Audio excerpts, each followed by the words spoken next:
Chapter 101. Masalah yang dibawa oleh kekayaan. Hanli telah melakukan perjalanan ke arah tenggara dari kampung halamannya dan bergegas langsung menuju Provinsi Lan. Dalam perjalanan, dia bertemu dengan pelancong lain, tetapi ketika mereka tiba di jalan-jalan kota yang ramai, Hanli telah meninggalkan perusahaan mereka untuk mengambil jalan pintas di jalan yang melintasi hutan belantara yang sunyi. Dia tidak menghadapi banyak bahaya bahkan di tengah perjalanan. Faktanya, satu-satunya insiden yang sedikit berbahaya yang dia temui adalah ketika dia bertemu dengan beberapa serigala liar yang lapar selama dia tinggal di suatu daerah terpencil di hutan belantara yang luas. Meskipun serigala-serigala yang memburu Hanli, mereka malah berakhir sebagai makan malam Hanli. Hanli telah melakukan perjalanan melalui 2 provinsi lain sebelum akhirnya tiba di Provinsi Lan dengan tubuh tertutup debu. Saat dia memasuki Provinsi Lan, dia kagum dengan saluran air besar yang dia lihat, terbentang dari satu ujung ke ujung lainnya dan dapat diakses dari segala arah. Lagi pula, dia berasal dari daerah yang sebagian besar hanya berupa hutan belantara pegunungan. Tidak banyak tempat untuk melihat danau kecil, belum lagi danau dan kanal besar. Sedangkan untuk air minum, mereka biasanya memperolehnya dari sumur atau anak sungai kecil. Karena itu, Hanli sangat tertarik dengan perahu dan kerajinan yang berlayar di kanal air. Pada akhirnya, karena rasa penasaran dan obsesinya, ia menghabiskan sejumlah uang dan menyewa perahu kecil, menikmati rasa pengalaman berlayar perawannya. Setelah 10 hari berlayar dengan menyenangkan, Hanli telah tiba di kota Jiayuan, yang disebutkan dalam surat wasiat Dr. Mo, dan berlayar ke dermaga yang biasa-biasa saja.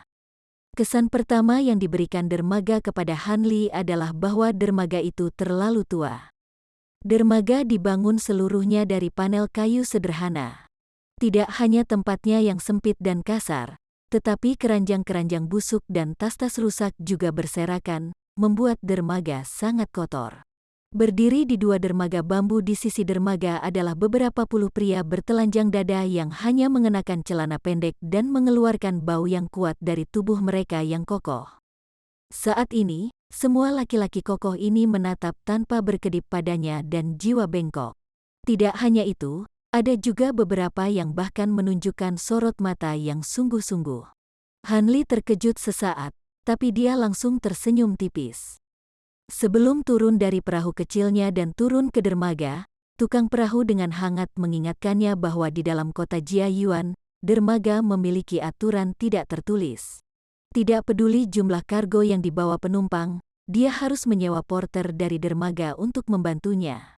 Jika tidak, penumpang akan menghadapi perlakuan negatif dan tidak baik dari geng pelabuhan dan bahkan mungkin akan dipukuli.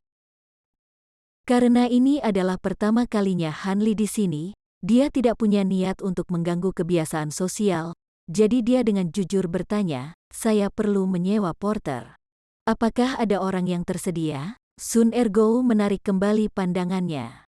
Dari pemeriksaan sebelumnya, dia sudah tahu bahwa pemuda yang baru saja meninggalkan kapal itu adalah tuan muda dari beberapa klan kaya. Tidak hanya itu, pria raksasa itu kemungkinan besar adalah pengawalnya. Jenis pasangan ini sering terlihat sepanjang tahun setiap kali tuan muda dari klan kaya datang mengunjungi kota Jiayuan. Tuan-tuan muda ini sering ke sini untuk memperluas wawasan mereka dan menghabiskan uang mereka sebelum kembali untuk menyombongkan diri. Jadi, tidak banyak yang perlu diganggu tentang mereka. Tapi tipe orang seperti ini, yang suka menamparkan diri sendiri sampai bengkak agar terlihat mengesankan, dibuat untuk target yang sempurna. Selama dia menggunakan kata-kata manis untuk menyanjung mereka, orang-orang desa ini akan menyebarkan uang mereka dengan bebas. Akibatnya, mereka adalah sumber bisnis yang baik bagi para pemilik toko di sini. Namun, bukan giliran geng tingkat keempat kali ini. Menurut kesepakatan sebelumnya dengan beruang hitam, kedua geng itu akan bergantian berbisnis dengan turis yang tidak menaruh curiga, dan mencuri pelanggan tidak akan ditoleransi. Adapun jumlah uang yang akan dibuat, itu tergantung pada keberuntungan mereka. Sehari sebelumnya, Mereka telah membuat kesepakatan untuk memastikan bahwa hari ini adalah giliran geng beruang hitam. Memikirkan hal ini, Sun Ergo melirik ke samping, hanya untuk melihat anak buah beruang hitam berdiskusi dengan suara rendah. Tak lama kemudian, seorang pria berlari dengan penuh semangat ke arah pemuda itu. Keluar dari pertanyaan. Tidak mungkin bagi Anda untuk membawa barang-barang saya sendirian. Panggil orang lain. Han Li memerintahkan saat dia melihat pria tegap ini, melirik sejumlah besar bagasi di punggung bengkok jiwa, dan dengan ringan menggelengkan kepalanya. Tuan muda, saya cukup kuat untuk membawa barang bawaan sekecil itu hanya dengan satu tangan. Tidak perlu mencari orang lain. Pria berotot itu tidak mau membagi penghasilannya dengan kuli lainnya. Tidak hanya itu, dia yakin tidak mungkin dia tidak bisa membawa barang bawaannya kecuali diisi dengan batu. Setelah dia selesai berbicara, pria berotot itu berjalan di depan jiwa bengkok, dengan maksud untuk mengambil barang bawaannya. Han Li menghela nafas. Di dalam bagasi, ada sekitar 2.000 tael perak, serta berbagai macam barang acak lainnya. Berat totalnya, yang tidak ringan sama sekali, tidak mungkin dipikul oleh manusia biasa. Tapi melihat betapa bergairahnya pria berotot itu, Han Li hanya bisa tanpa daya memberi isyarat kepada jiwa bengkok untuk menyerahkan barang bawaannya kepada pria berotot itu sebelum dia mencoba merebutnya. Seperti yang diharapkan, begitu bagasi berada di tangan pria berotot itu, raut wajahnya berubah drastis. Dia menghabiskan energinya tetapi hanya bisa berjalan beberapa langkah sebelum kehabisan napas. Karena malu, pria itu harus meletakkan barang bawaannya dan akhirnya memanggil satu orang lagi untuk meminta bantuan. Han Li akhirnya mengangguk puas setelah melihat bahwa mereka berdua mampu membawa barang bawaan. Dia dengan cepat meninggalkan pelabuhan, berjalan di jalan setapak yang menuju ke kota, bukan karena Han Li tidak memiliki pengetahuan tentang bagaimana dunia berfungsi.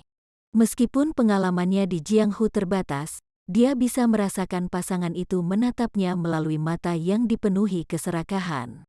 Sedikit yang mereka tahu bahwa mereka akan mengundang masalah besar yang tidak akan mampu mereka tangani. Melihat punggung pemuda itu bergerak semakin jauh, Sun Ergo menarik kembali tatapannya yang tamak. Dia menekan kegembiraan di dalam hatinya dan mengunci matanya dengan mata beruang hitam yang berada di seberang dermaga. Keduanya tahu bahwa di dalam bagasi, kemungkinan besar ada kekayaan yang sangat besar. Seperti yang diharapkan, beruang hitam juga dipenuhi dengan kegembiraan. Dia sedikit ragu-ragu sebelum melirik ke arah Sun Ergo, yang secara intuitif berjalan menuju tempat pembuangan sampah terdekat. Sebelum sumber kekayaan yang sangat besar ini, bahkan jika beruang hitam adalah orang yang membunuh ayah Sun Ergo dan mencuri istrinya, dia juga akan bersedia mengesampingkan semua keluhan dan bekerja sama. Bagaimanapun, manusia mati untuk kekayaan, sementara burung mati untuk makanan. 50-50, Sun Ergo berkata dengan suara rendah. 30-70, ini awalnya mangsa kita. Beruang hitam langsung membantah. 40-60, dan aku tidak bisa menurunkannya lebih jauh. Penjelasanmu tidak cukup untuk membuatku menyerah. Sun Ergo berkata dengan licik, memukul paku di kepalanya. Ini, beruang hitam ragu-ragu. Secara alami, dia ingin memaksimalkan keuntungannya sendiri. Anda dapat meluangkan waktu untuk memikirkan semua yang Anda inginkan, tetapi saya khawatir orang-orang dari geng lain sudah memperhatikan domba gemuk ini. Sun Ergo dengan dingin mendengus. Baiklah, kami akan melakukannya dengan caramu. Ayo serang telapak tangan kita untuk menyegel kesepakatan. Beruang hitam jelas terganggu oleh kata-kata Sun Ergo, tetapi dia dengan cepat menyetujui tawaran itu. Papa Sun Ergo dan beruang hitam meludahi telapak tangan mereka dan saling memukul telapak tangan 3 kali, membentuk aliansi sementara. Oke, cepat, kita harus mengejarnya sebelum dia menghilang ke area ramai. Sun Ergo buru-buru berseru. Hei, jangan khawatir, saya sudah menginstruksikan 2 orang yang dia sewa sebagai kuli untuk membawanya ke Gang Baekwater. Ayo cepat ke sana sekarang untuk mencegat mereka.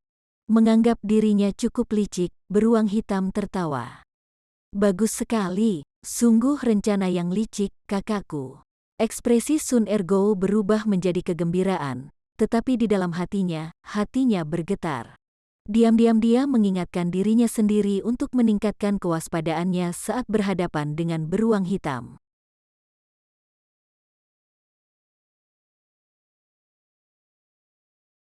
Chapter 102. Pembunuhan saat tiba. Berjalan menjauh dari dermaga, Han Li menyuruh 2 kuli berjalan di depannya dan membawanya ke penginapan terdekat. Dia berencana untuk pertama-tama beristirahat dengan baik dan kemudian memikirkan urusannya yang lain. Kedua pria ini tidak ragu untuk memimpin Han Li ke kota. Dalam perjalanan, mereka berbelok 7 tikungan dan mengubah arah 8 kali. Setelah mereka berjalan cukup lama, dia tidak melihat sedikit pun sebuah penginapan. Meskipun Han Li terus mengikuti di belakang kedua kuli, dia melihat bahwa dengan setiap persimpangan jalan yang lewat, sekelilingnya menjadi semakin sunyi. Dia mengerutkan alisnya. Meskipun dia belum pernah menginap di kota besar sebelumnya, dia masih tahu bahwa tidak mungkin sebuah penginapan didirikan di tempat terpencil seperti itu. Pelanggan apa yang mungkin akan tiba di sini? Jadi, ketika mereka membawanya ke gang yang kotor dan gelap, Han Li tersenyum pahit. Dia merasa bahwa dia harus segera menahan keduanya dan menyiksa mereka untuk memberitahunya skema apa yang mereka rencanakan. Tepat ketika Han Li berpikir untuk bertindak, 10 pria besar tiba-tiba muncul lebih jauh di depan di gang. Orang-orang ini tampak agak akrab. Memang, dia telah melihat mereka sebelumnya, di dermaga. Orang-orang ini memegang berbagai tongkat besi dan belati. Pada saat ini, mereka menatap Han Li dan jiwa bengkok dengan niat jahat. Selain itu, 2 kuli yang membawa barang bawaan Han Li tiba-tiba menyerbu ke kerumunan dan menoleh, membuat Han Li tersenyum sinis. Han Li menghela nafas. Sepertinya dia tidak perlu lagi menginterogasi mereka karena dia menyadari rencana mereka. Dia tidak menyangka, begitu dia menginjakkan kaki di kampung halaman Dr. Mo, dia akan menemukan plot murahan untuk membunuhnya demi uangnya. Wah, jangan salahkan hati kami yang kejam. Anda harus menyalahkan siapapun yang membiarkan Anda membawa banyak perak ini untuk nasib buruk Anda. Sebuah suara kasar berbicara dari belakangnya. Han Li menoleh untuk melihat, menemukan 7 hingga 8 pria kuat muncul di belakangnya. Mereka dipimpin oleh 2 orang. Salah satunya tinggi dan kekar, dan berkulit hitam, sementara yang lain memiliki kepala bengkok dan mata tikus. Mereka adalah beruang hitam dan Sun Ergo. Ini bukan pertama kalinya keduanya melakukan bisnis curang seperti ini, berencana untuk membunuh dan mencuri. Mereka mengerti dengan jelas bahwa, selama pekerjaan itu dilakukan dengan bersih dan tidak ada saksi yang tersisa, pihak berwenang tidak akan memperhatikannya. Lagi pula, bahkan jika seseorang melaporkan orang asing yang hilang, jumlah orang yang hilang setiap tahun terlalu besar. Mustahil untuk mengeluarkan banyak usaha untuk mencari mereka satu demi satu. Karena itulah, setelah beruang hitam selesai berbicara, dia tidak segan-segan memberi isyarat kepada beberapa orang untuk menyerang. Orang-orang itu mengacungkan senjata mematikan mereka dan dengan cepat mengepung Han Li dan jiwa bengkok. Melihat penampilan pria besar yang haus darah dan kejam ini, Han Li tidak bisa tidak merasakan keinginan untuk membunuh kilatan di matanya. Dia tahu bahwa orang-orang ini telah melakukan tindakan tercela seperti itu lebih dari 1 kali, jika tidak, mereka tidak akan berbau darah dengan kuat. Membunuh mereka semua, jangan menahan, Han Li dengan dingin memerintahkan jiwa bengkok. Setelah mendengar Han Li, jiwa bengkok mengeluarkan beberapa raungan lembut, setiap raungan membawa sedikit kegembiraan. Tiba-tiba menyerbu keluar, bergegas langsung ke kerumunan. Raksasa itu mengeluarkan pukulan secepat kilat, mengenai kepala seorang pria besar. Pria tegap itu menjadi seperti sekantong pasir, terbang miring ke dinding batu. Darah dan otaknya mengalir ke seluruh tanah, hanya setengah dari kepalanya yang tersisa. Pada saat ini, Satu orang memegang belati dan satu lagi dengan tongkat besi kasar mengambil kesempatan ini untuk menyerang punggung bengkok Jiwa. Jiwa bengkok tidak menoleh. Sebaliknya ia melambaikan tangannya di belakang lehernya, menebas dalam setengah lingkaran. Ping! Senjata pasangan itu terbang ke udara, bersama dengan tangan yang menggenggamnya. Darah segar menetes di antara ibu jari dan jari telunjuk mereka. Jiwa bengkok segera berdiri dengan satu kaki dan menyapu kaki lainnya di belakangnya seperti sabit secepat angin. Kedua penyerang itu langsung ditendang di bagian perut dan terbang sejauh lebih dari 3 meter. Mereka jatuh ke tanah, tidak bergerak. Ketika yang lain melihat peristiwa ini, mereka menghirup udara dingin. Ekspresi ketakutan muncul di wajah orang-orang di sekitar mereka. Mereka menjadi agak ragu untuk menyerang. Meskipun mereka telah menghentikan tangan mereka, Jiwa bengkok menembakkan tangannya tanpa menahan diri, menghancurkan tengkorak dua pria yang berada di sisinya. Tanpa perintah Han Li, itu tidak akan menghentikan tangannya dengan sendirinya. Kulit Sun Ergou dan beruang hitam sangat tidak sedap dipandang. Sangat jelas bahwa sosok besar yang mereka kira sebagai pengawal biasa ini sebenarnya adalah ahli yang tiada taranya. Bunuh orang ini. Setiap orang yang berpartisipasi akan diberi hadiah 20 tael perak. Sun Ergou memiliki firasat yang tidak jelas di benaknya dan buru-buru mengirim beberapa ahli di sisinya dengan mengeluarkan hadiah besar. Begitu pria di samping beruang hitam dan Sun Ergou mendengar ini, wajah mereka menunjukkan ekspresi gembira. Seniman bela diri dangkal ini hanya tahu beberapa keterampilan tinju dasar dan tentu saja tidak tahu bahwa melawan jiwa bengkok, perbedaan kekuatan mereka seperti jarak antara surga dan bumi. Mereka hanya percaya bahwa lawan mereka hanya sedikit lebih kuat dari mereka dan sedikit lebih terampil. Dengan demikian, mereka tidak memiliki rasa takut sama sekali. Sekarang, didorong oleh godaan hadiah besar, mereka menyerang jiwa bengkok satu demi satu. Setelah beruang hitam mendengar kata-kata Sun Ergou, wajahnya berkedut, tetapi wajahnya segera menjadi tenang. Tanpa mengucapkan sepatah kata pun, tatapannya hanya melayang tak menentu ke dan dari Han Li. Saat ini, beruang hitam terus-menerus mengeluh pada dirinya sendiri. Dia dan Sun Ergou berbeda. Dia bisa naik ke posisinya saat ini karena dia bisa mengandalkan kekuatannya dalam pertukaran dengan senjata sungguhan. Inilah sebabnya, selain memiliki fisik yang memadai dan penglihatan yang luar biasa, ia bisa masuk jajaran seniman bela diri peringkat ketiga. Akibatnya, ketika melihat jiwa bengkok bertarung, jantungnya melompat seperti tombak. Ketika hatinya akhirnya jatuh ke tanah, dia bisa melihat bahwa keterampilan jiwa bengkok sangat dalam. Bahkan jika kedua pemimpin geng itu bergabung, peluang keberhasilan mereka belum tentu tinggi, apalagi dengan bawahan mereka yang lemah, yang seperti anak kucing dan anak anjing.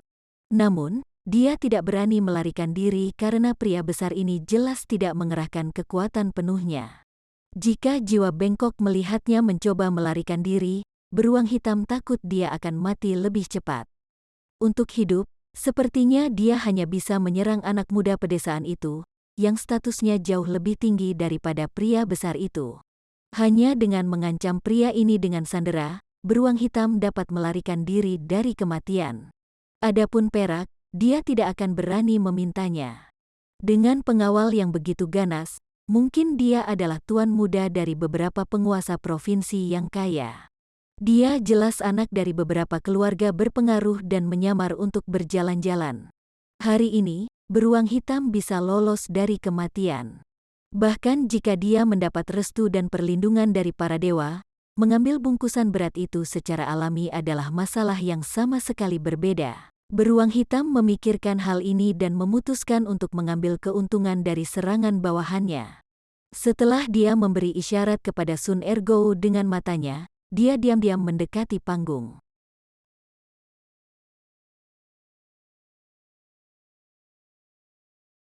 Chapter 103. Taklukan.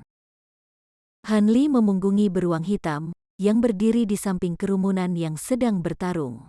Meskipun Black Bear mencoba yang terbaik untuk melunakkan langkahnya, bagaimana mungkin itu bisa luput dari perhatian Han Li? Saat jarak antara beruang hitam dan Han Li memendek menjadi hanya beberapa langkah, beruang hitam mulai berlari, bergerak dengan gila-gilaan seperti iblis.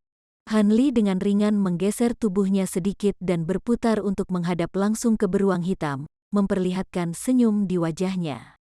Beruang hitam terkejut karena akalnya, tetapi dia tidak bisa lagi menghentikan momentumnya. Tak berdaya, dia hanya bisa mengaum sambil mengulurkan tangan hitamnya yang berbulu, meraih dengan kejam ke arah Han Li. Dia memperkirakan bahwa Han Li hanyalah seseorang yang tidak memiliki banyak pengalaman pertempuran, dan seharusnya terkejut tidak dapat bergerak oleh serangannya yang buas dan seperti iblis, sehingga membuatnya rentan. Setelah melihat pria hitam kekar itu dengan ceroboh mengangkat tangannya ke arahnya, ekspresi Han Li tiba-tiba tenggelam. Tubuhnya berkedip dan menghilang tepat di depan mata beruang hitam. Raungan beruang hitam menjadi tersangkut di tenggorokannya saat dia dengan cepat menghentikan langkahnya, berencana untuk melarikan diri. Tiba-tiba, dia merasakan ujung pedang yang bersinar cemerlang seperti salju bersentuhan dengan tenggorokannya sebelum menghilang sekali lagi. Beruang hitam dengan cepat menutupi luka berdarah dengan tangannya dan berusaha berbicara. Namun, hanya beberapa gerutuan yang tidak dapat dipahami yang terdengar sebelum mayatnya jatuh ke tanah. Warna wajah Sun Ergo berubah menjadi kuning lilin. Dia telah menyaksikan pemuda itu bergerak seperti hantu saat dia muncul di belakang punggung beruang hitam dan dengan mudah mengiris leher beruang hitam dengan pedang fleksibel yang dia tarik dari pinggangnya. Setelah itu, pemuda itu mengeluarkan kain putih dan menyeka darah dari pedangnya. Pemuda itu mengangkat kepalanya dan tersenyum pada Sun Ergo, seolah-olah dia bisa merasakan tatapan Sun Ergo. Seolah-olah dia telah melihat ular berbisa, Sun Ergo dengan cepat menarik kembali pandangannya. Musuh lamanya, beruang hitam, baru saja mati, tetapi dia tidak merasakan sedikit pun kegembiraan atau kegembiraan. Sebaliknya, dia merasa sedih dan sedih, seperti orang yang kesusahan. Dia benar-benar terjaga sekarang, dan dia tahu betul bahwa pemuda ini bukanlah domba gemuk, melainkan raja Yan dari neraka yang menginginkan nyawanya. Satu-satunya harapan kecil yang ditinggalkan Sun Ergo adalah apakah bawahannya mampu mengalahkan pengawal raksasa Han Li. Jika itu masalahnya, maka dia masih memiliki kesempatan untuk bertahan hidup, memungkinkan dia untuk bernegosiasi dengan pemuda itu dan dengan demikian menyelamatkan nyawa kecilnya yang tidak berarti. Tapi begitu Sun Ergo melihat situasi yang terjadi di sana dengan pengawal raksasa pemuda itu, dia menjadi kaget seperti ayam kayu. Karena tidak memiliki kekuatan untuk menggerakkan satu otot pun, lebih dari 20 pria kekar tergeletak di tanah, berdarah deras. Pengawal raksasa itu melirik dingin ke arah Sun Ergo. Meskipun mantel menutupi wajah raksasa itu, Sun Ergo masih bisa merasakan aura binatang berdarah yang memancar dari sosok besar itu, menyebabkan wajah kuning lilinnya menjadi putih pucat. Han Li mengamati variasi ekspresi di wajah Sun Ergo, dan dari gerakannya, Han Li menentukan bahwa orang ini tidak tahu seni bela diri. Melihat wajah Sun Ergo yang penuh teror, Han Li meremehkan berurusan dengan Sun Ergo secara pribadi. Jiwa bengkok, bunuh dia. Han Li memerintahkan. Tidak, tolong, saya menyerah, saya rela menyerahkan semua kekayaan saya kepada Tuan Muda. Saya bersedia bekerja seperti budak, dan saya tahu semua berita yang beredar di sekitar kota Jia Yuan. Aku bisa menjadi anjing gembala yang baik untuk Tuan Muda. Sun Ergo berjalan, selangkah demi selangkah, menuju pria besar itu, yang dia pandang sebagai iblis.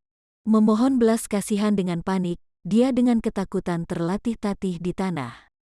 Ai, Han Li awalnya ingin mengabaikan kata-kata Sun Ergo, tetapi begitu dia mendengar bahwa Sun Ergo mengetahui semua berita tentang kota Jia Yuan, hatinya tergerak, dia menjadi dipenuhi dengan kegembiraan.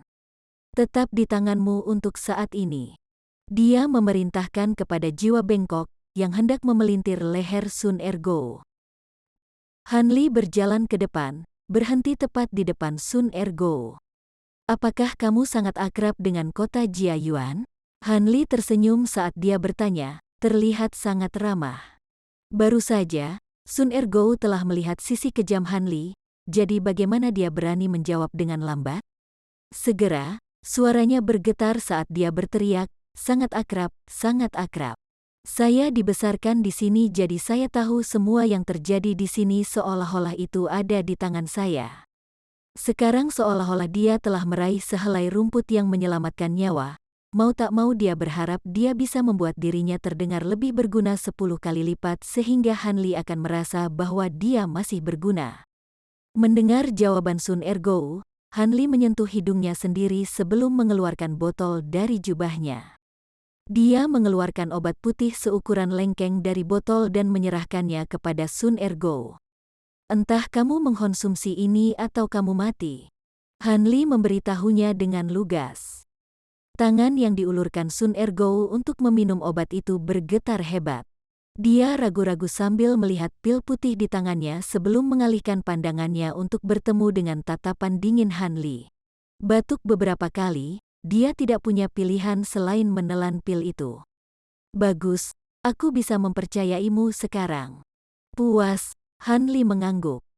Nama pil ini adalah Rotten Heart Pill, dan itu dibuat secara pribadi oleh saya. Setiap bulan, Anda perlu mengkonsumsi penawarnya, atau organ dalam Anda akan membusuk, menyebabkan Anda mati. Saya percaya bahwa Anda adalah orang yang cerdas, dan Anda akan melayani saya dengan kemampuan terbaik Anda. Han Li dengan dingin dan mengancam menyatakan. Sun Ergo sudah mempersiapkan hatinya, tetapi setelah mendengar efek dari pil yang baru saja dia konsumsi, dia hanya bisa meratap dengan menyedihkan, tampak sangat tertekan. Santai. Selama Anda membantu saya menyelesaikan apa yang harus saya lakukan di kota Jiayuan, saya akan menetralkan racun dan mengembalikan kebebasan Anda kembali kepada Anda. Berdasarkan keterampilan bela diri Anda, saya tidak bisa benar-benar memanfaatkan Anda dengan baik di tempat lain. Han Li menggunakan tongkat dan wortel, memberi Sun Ergo jaminan bahwa selama dia menyelesaikan tugasnya dengan baik, masih ada harapan bahwa dia akan dibebaskan. Sungguh, Tuan Muda, ekspresi Sun Ergo sedikit gemetar setelah mendengar berita ini. Bawa tael perak ini bersamamu dan bersihkan tempat ini. Saya tidak ingin masalah ini menyebar, apakah Anda mengerti? Han Li memerintahkan sambil melemparkan sekantong perak ke arahnya.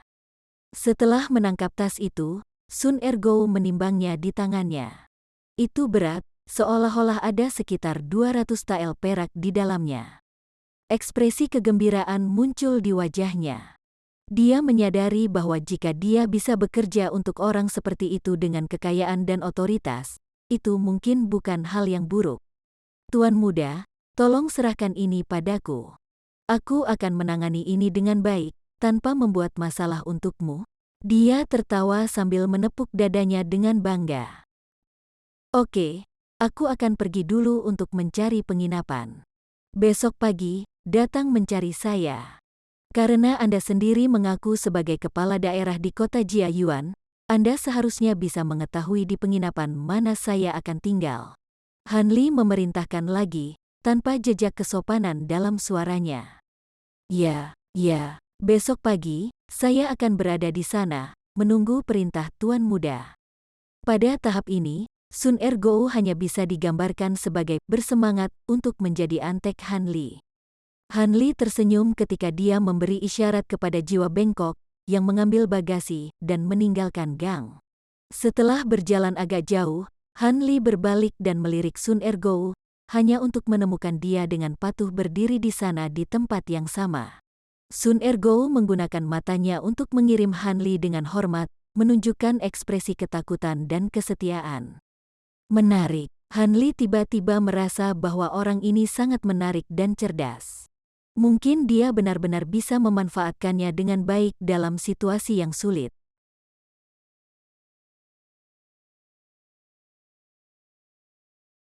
Chapter 104. Informasi. Geng yang saya dirikan, Asosiasi Naga Banjir yang Menakutkan, memiliki 64.000 anggota geng biasa. Anggota geng inti mencakup lebih dari 7.000 orang. Itu juga salah satu dari 3 penguasa besar Provinsi Lan. Cabang utamanya didirikan di kota Jiayuan, dan cabang sampingnya adalah sepanjang hidup saya menikahi 5 wanita dan menyaksikan kelahiran 2 anak perempuan. Muridku, istri pertama Jin, dia memiliki watak yang lembut. Dia adalah putri tunggal dari kepala pengawal Golden Lion Escort Company, Jin Ken. Dia telah meninggalkan putrinya, Mo Yuzu. Istri kedua Li berpendidikan dan seimbang. Dia adalah putri dari keluarga kaya. Sayangnya, dia tidak memiliki anak. Istri ketiga Liu memiliki watak yang berani, tetapi dia agak ambisius. Dia adalah adik perempuan pemimpin sekte Tuan dan Angin Kota Kuling, Liu Feng. Dia tidak melahirkan anak. Berikan perhatian yang besar padanya. Istri keempat Yan adalah sepupu perempuan saya yang lebih muda dari pihak ibu saya. Dia memiliki watak yang tenang, unggul dalam perencanaan, dan memiliki kecerdikan yang luar biasa. Dia membesarkan 1 anak perempuan, Mo Kaihuan. Sebelum saya pergi, saya memberikan sebagian besar wewenang saya atas asosiasi naga banjir yang menakutkan kepadanya. Anda bisa mempercayainya. Istri kelima Wang pendiam.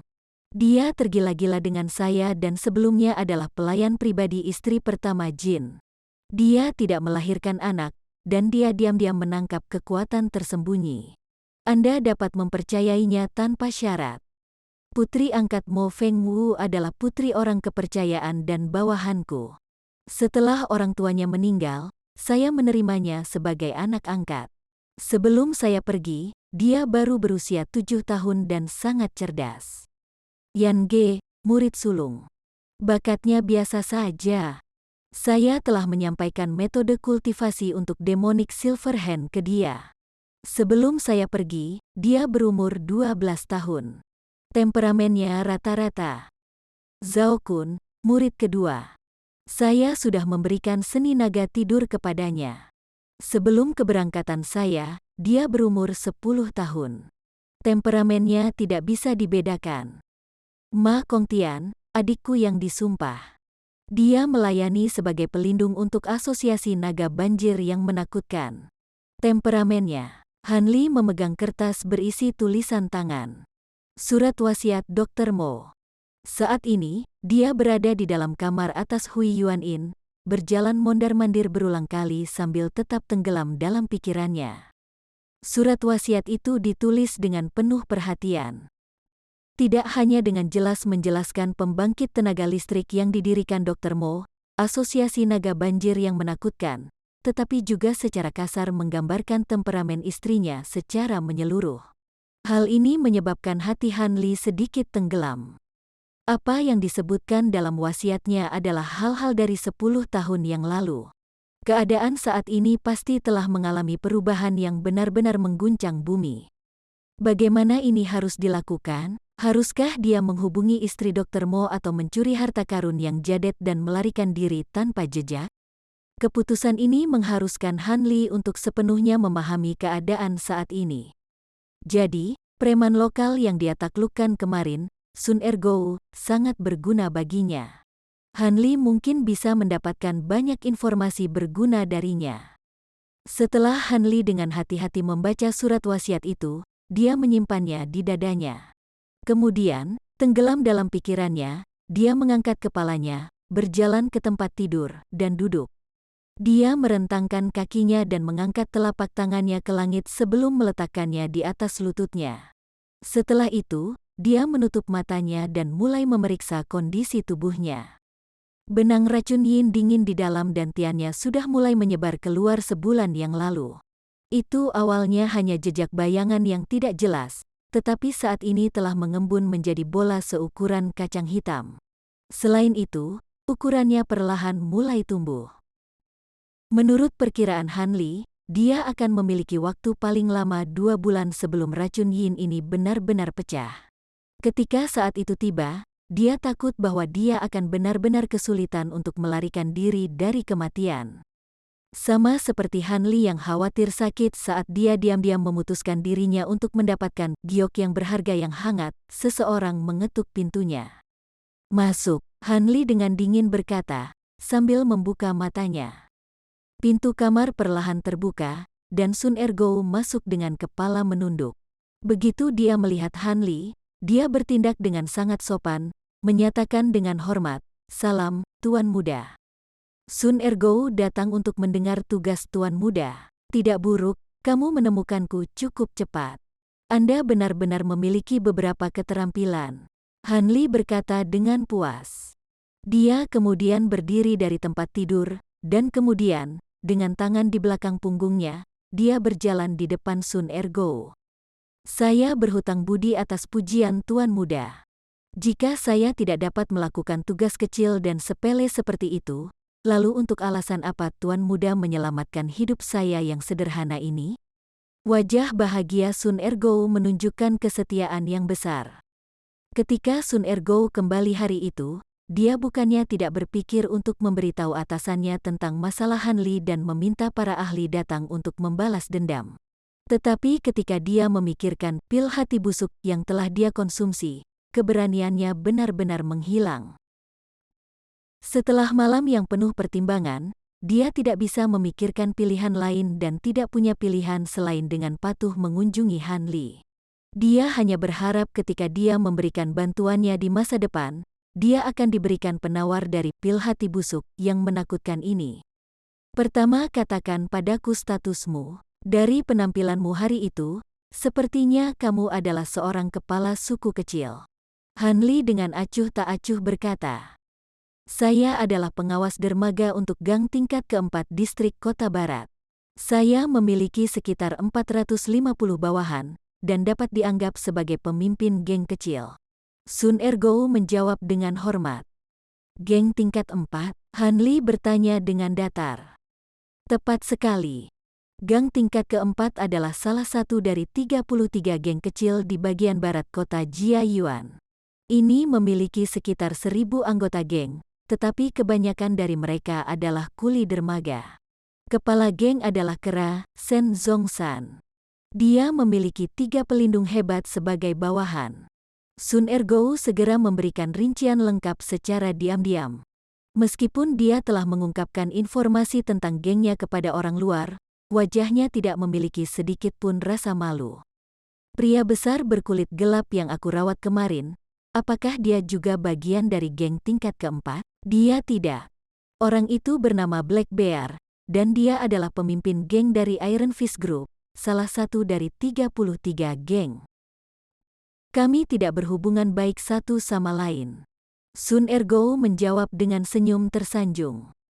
Meskipun ini hanya bagian barat kota, sudah ada begitu banyak geng kecil. Jadi, di seluruh kota Jiayuan, jumlah totalnya pasti cukup besar, kan? Dengan tangan di belakang punggungnya, Han Li tidak tergesa-gesa kembali ke depan tempat tidur. Tentu saja. Di seluruh kota Jiayun, ada lebih dari 40 geng kecil dengan 1.000 anggota atau kurang. Ada 7-8 geng menengah dengan 3-4.000 anggota. Sehubungan dengan geng besar yang memiliki lebih dari 10.000 anggota, hanya ada 3.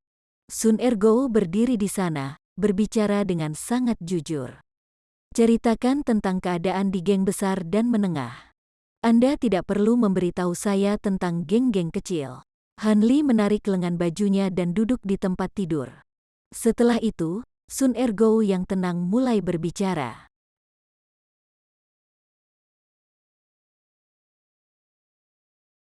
Chapter 105. Berita mengejutkan. 3 geng terbesar di kota Jiayuan adalah Brothers Union, Asosiasi Naga Banjir Menakutkan, dan Sekte Tiran Surgawi. Geng yang lebih kecil adalah Asosiasi Tombak Besi, Persaudaraan Tersumpah, Geng Pakaian Azure, Gedung Hujan Musim Semi, Sekte Pedang Emas, Geng Perahu Sungai Gelap, Sekte Berlian, Sekolah Matahari Terbenam, dan beberapa sekte lainnya. Sun Ergo menyebut semua geng ini dalam satu tarikan napas. Terengah-engah, dia melanjutkan, yang terkuat dari 3 faksi besar adalah Sekte Tirani Surgawi.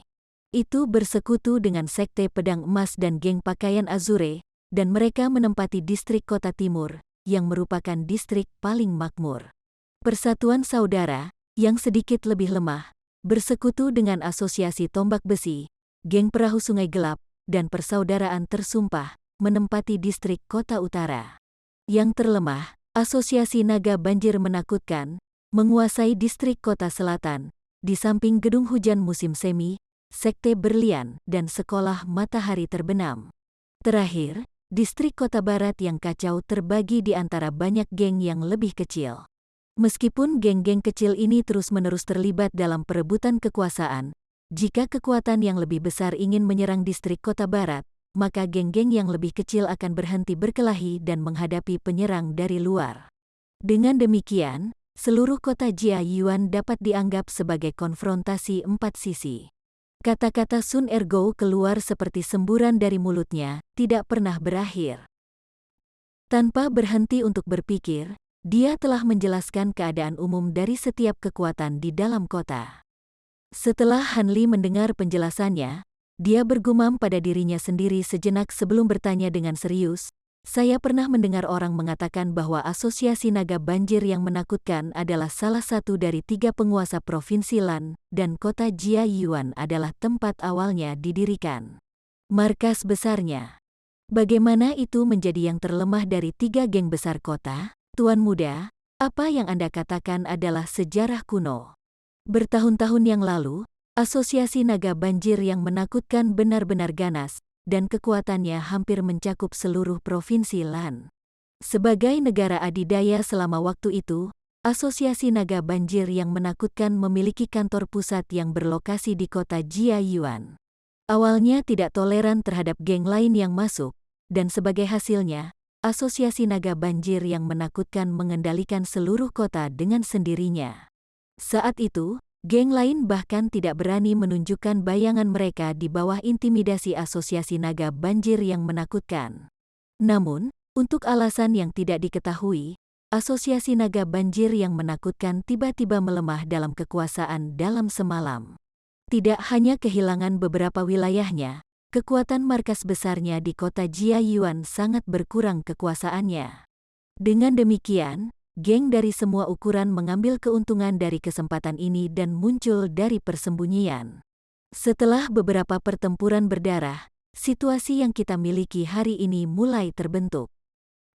Sun Ergo menjelaskan ini sambil tetap bersikap sangat sopan. Apakah kamu tahu mengapa Asosiasi Naga Banjir yang Menakutkan tiba-tiba melemah? Han Li perlahan bertanya pada Sun Ergo, mengerutkan alisnya. Ini, sejujurnya, status orang yang rendah hati ini di gengnya tidak terlalu tinggi. Saya benar-benar tidak tahu banyak tentang ini, dan beberapa hal yang saya tahu diberitahukan kepada saya oleh orang lain. Tampaknya Asosiasi Naga Banjir yang Menakutkan memiliki konflik internal yang menyebabkan perang saudara. Penurunannya juga dapat dikaitkan dengan kekuatan besar lainnya, yang menekan mereka dari belakang. Sedikit malu pada dirinya sendiri karena tidak mengetahui informasi yang cukup, Sun Ergo memberi Han Li jawaban yang samar. Oh, jadi seperti itu. Han Li sedikit tersenyum. Sepertinya dia sudah menduga ini adalah situasinya sebelumnya. Siapa yang saat ini bertanggung jawab atas Asosiasi Naga Banjir yang Menakutkan? Anda setidaknya harus tahu siapa. Han Li bertanya. Aku tahu siapa. Orang yang bertanggung jawab atas Asosiasi Naga Banjir Menakutkan adalah Lady Yan, janda dari mantan pemimpin Asosiasi Naga Banjir Menakutkan, Mo Juren. Sun Ergo buru-buru menjawab. Janda, Han Li tercengang. Tepat sekali, pendiri asli Asosiasi Naga Banjir Menakutkan, Master Mo, meninggal. Apakah istrinya tidak menjadi janda? Sun Ergo berkedip dan menjadi agak ragu-ragu. Dia tidak tahu apakah dia mengatakan sesuatu yang salah. Siapa bilang Master Mo Asosiasi meninggal? Saat kulitnya menjadi lebih dingin, Han Li merasakan ada sesuatu yang tidak pada tempatnya. Semua orang di kota Jiayuan tahu tentang ini. Setahun yang lalu, murid terakhir Goshen Mo Juren mengungkapkan bahwa dia telah memperoleh wasiat dan kenang-kenangan dari Asosiasi Master Mo. Dengan ini miliknya, dia mengumumkan kematian Tuan Mo di perkebunan Mo. Murid terakhir, siapa namanya? Han Li dengan tenang bertanya, mengangkat alisnya. Dia adalah Wu Jianming, wajah cantik berusia 20 tahun. Rumor mengatakan bahwa dia telah mewarisi ajaran Mo Juren dan seni bela dirinya sangat tinggi. Sun Ergo dengan hati-hati memberitahu Han Li.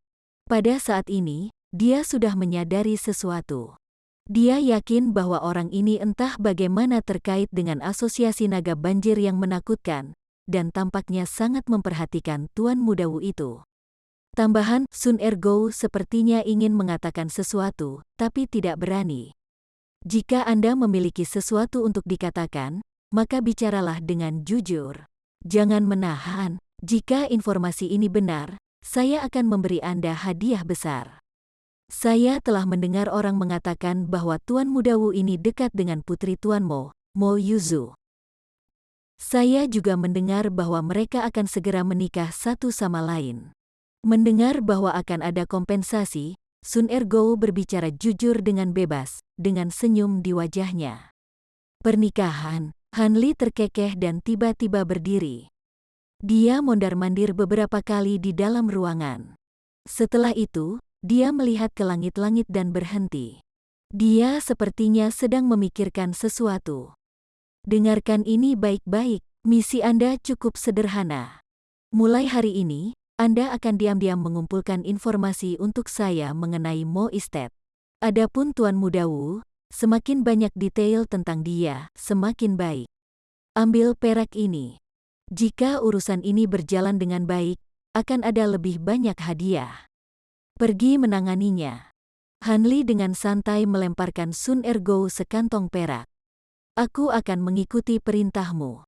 Tuan muda yang terhormat, mohon tenang, karena saya akan menangani masalah ini dengan baik.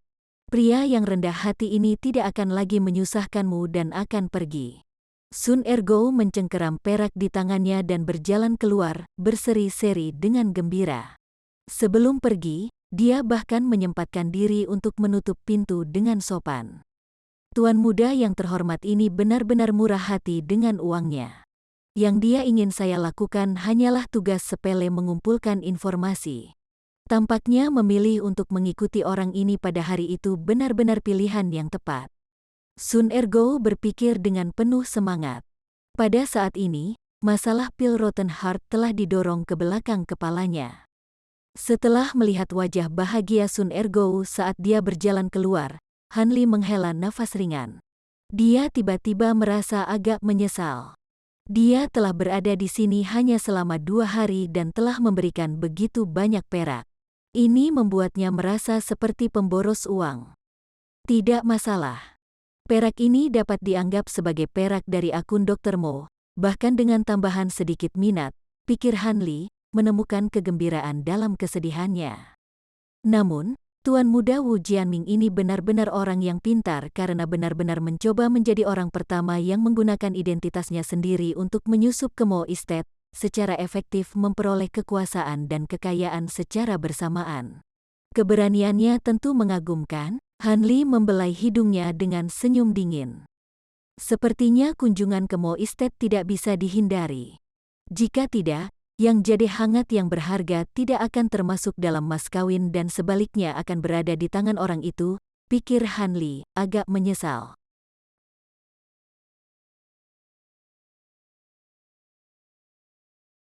Chapter 106. Pria berpakaian biru. Di jalan tersibuk distrik selatan, South Hill Street, ada sebuah tempat tinggal besar berukuran beberapa hektar.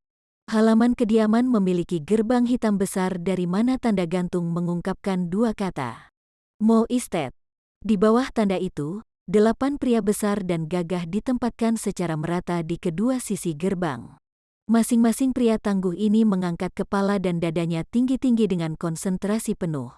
Hanya dengan pandangan sekilas, orang tidak akan pernah berani meremehkan penampilan mereka yang terlatih dan gagah berani. Fragrant Restaurant berlantai 3 berada tepat di seberang jalan dari Mo Estate. Popularitas restoran besar ini bergema di seluruh kota Jiayuan. Selain itu, minuman khasnya, 100 Scans, terkenal sebagai anggur yang enak dan menarik banyak pelanggan terkenal yang lewat. Saat ini waktunya untuk makan siang. Akibatnya, Fragrant restoran penuh sesak dengan orang-orang. Semua meja dari lantai 1 hingga lantai 3 dipenuhi pengunjung yang makan. Di jalan, mereka yang akan melewati restoran akan mencium aroma makanan yang kuat dan ngiler karena lapar, benar-benar terpikat oleh baunya. Di lantai 2, seorang pemuda duduk di samping jendela, mengawasi jalan. Ada beberapa lauk pauk yang enak di mejanya, bersama dengan sebotol 100 aroma yang terkenal. Di belakang pemuda itu berdiri seorang pria besar yang mengintimidasi. Pemuda ini tidak lain adalah Han Li, yang mencari informasi. Pada saat ini, Han Li menatap sesuatu dari jendela. Dia membalik cangkir anggur kecil yang diisi sampai penuh di tangannya, tetapi makanannya ada di atas meja, tidak tersentuh. Secara keseluruhan, dia tampak linglung dan ceroboh. Han Li melirik sekilas ke Mo Estate di dekatnya sebelum melihat ke jalan-jalan di bawahnya. Ekspresi wajahnya tidak berubah sedikit pun.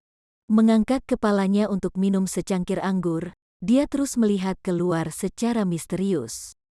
Han Li sudah bertanya tentang dua putri kandung Dr. Mo dan putri angkatnya. Mereka semua telah tumbuh menjadi sehalus bunga, sehalus batu giok yang berharga, indah dan menawan. Mereka dikenal sebagai 3 keindahan besar kota Jiayuan. Akibatnya, mereka sering disebut sebagai 3 kebanggaan perkebunan Mo. Karena ketenaran kecantikan mereka yang luar biasa, mereka telah dirayu oleh terlalu banyak tuan muda dan elit heroik untuk dihitung.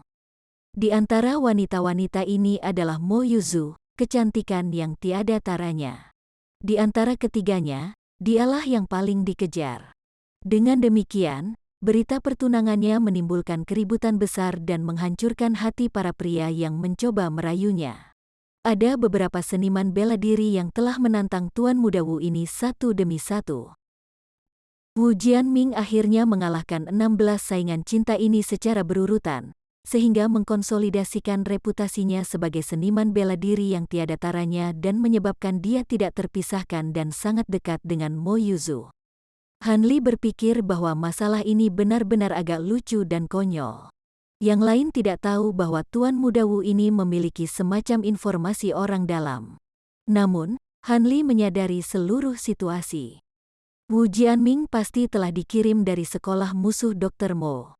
Tampaknya ketidakhadiran Dr. Mo yang lama telah menyebabkan musuh-musuhnya menjadi curiga. Tuan muda Wu ini mungkin datang untuk mencari tahu situasinya. Han Li tidak tahu dengan cara apa dia bisa mendapatkan kepercayaan dari perkebunan Mo, tapi surat itu saja mungkin tidak cukup untuk meyakinkan istri Dr. Mo dengan mudah. Han Li menggunakan jarinya untuk mengetuk meja dengan ringan saat dia merenungkan masalah ini.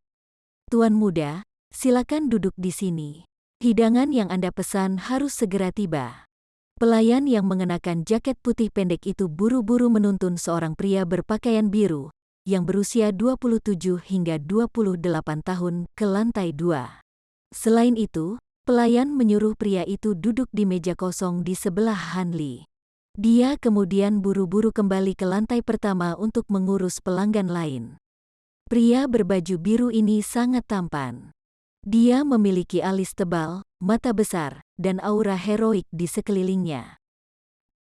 Setelah dia duduk, dia melihat sekilas sekelilingnya dan kebetulan bertemu dengan tatapan Han Li.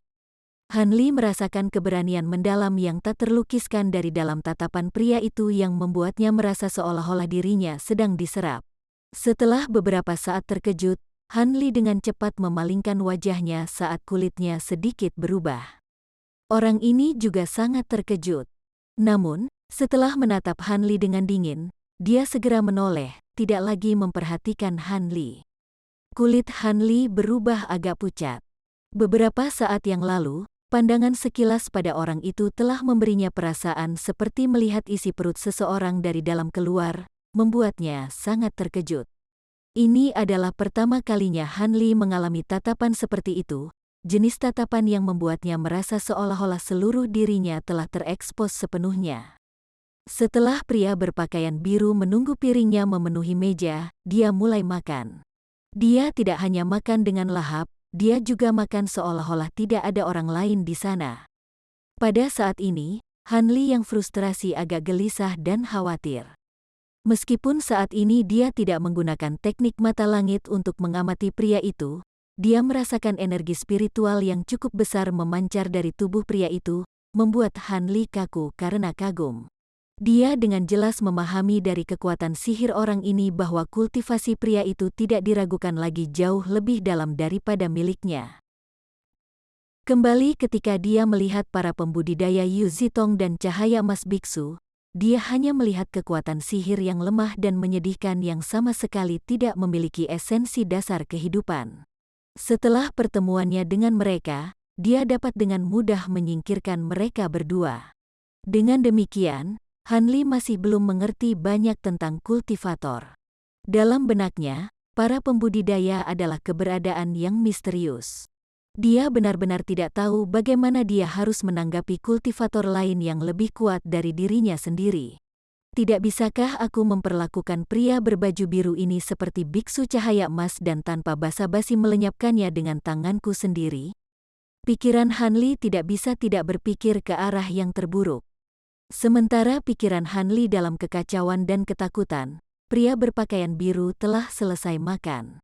Dia menyeka mulutnya dengan handuk tangan, menjatuhkan batangan perak di atas meja, dan pergi seperti angin sepoi-sepoi.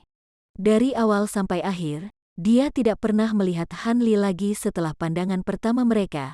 Sepertinya pria itu benar-benar lupa tentang Hanli. Hanli menunggu sampai orang ini benar-benar meninggalkan restoran sebelum menghembuskan napas dalam-dalam dan berbaring di kursinya, lumpuh.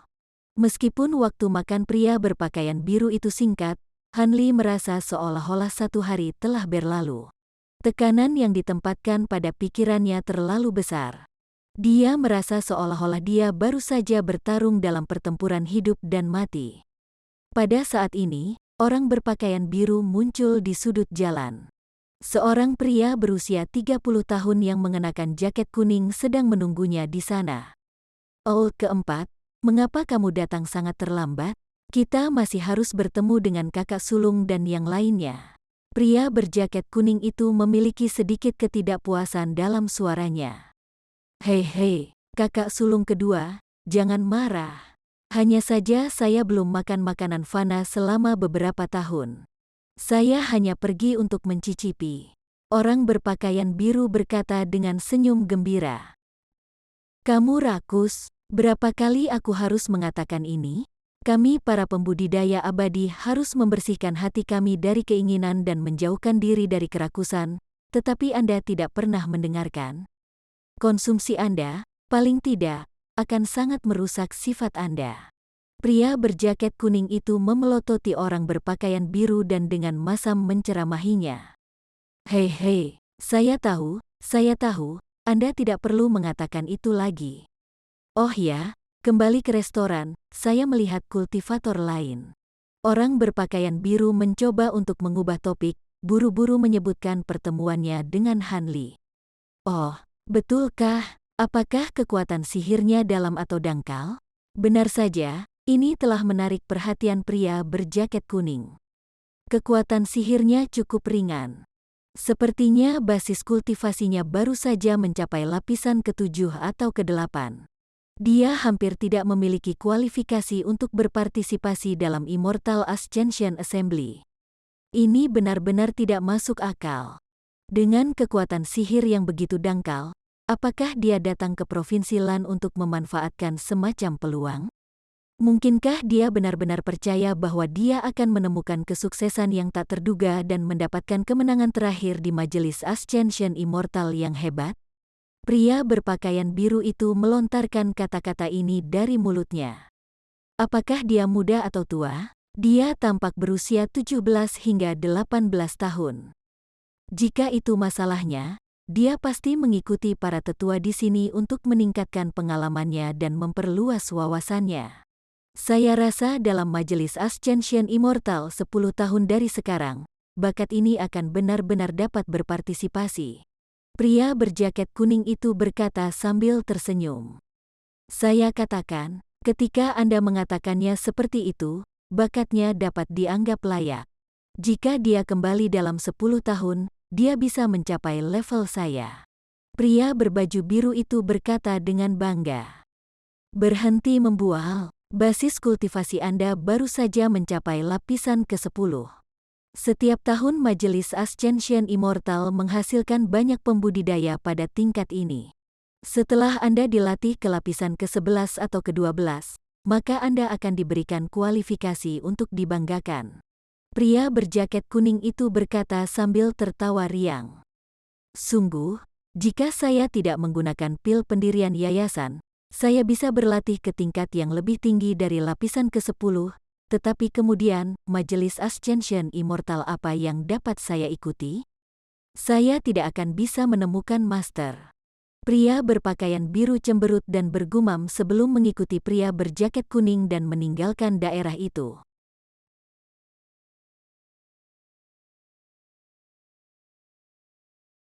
Chapter 107. Mo Yuzu. Han Li secara alami tidak tahu tentang percakapan antara pria berpakaian biru dan pria berjaket kuning. Dia masih merayakan fakta bahwa dia baru saja lolos dari bencana. Meskipun dia marah dengan ketidakpedulian pria berpakaian biru itu, Han Li sangat jelas tentang perbedaan kekuatan mereka. Sekarang dia telah melarikan diri. Dia merasa seolah-olah dia baru saja lolos dari kematian, jadi Han Li menjadi sangat santai. Setelah pertemuannya dengan pria berpakaian biru, hati Han Li tidak bisa tenang, sehingga dia tidak bisa memulihkan keadaan pikirannya yang semula damai. Sambil menghela nafas, Han Li berdiri dan bersiap untuk meninggalkan penginapan. Pada saat ini, suara derap kuda tiba-tiba terdengar di jalan besar di luar penginapan. Suara itu semakin dekat dan dekat saat kuda-kuda berlari kencang ke sekitarnya. Dia baru saja akan berdiri, tetapi perhatiannya terusik. Dia duduk kembali dan mengarahkan pandangannya sekali lagi ke jalan besar.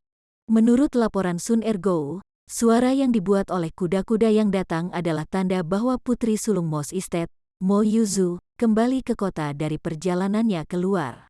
Desas-desus mengatakan bahwa wanita berharga dari perkebunan Mo ini tidak menikmati melakukan apa yang dilakukan gadis-gadis lain seusianya.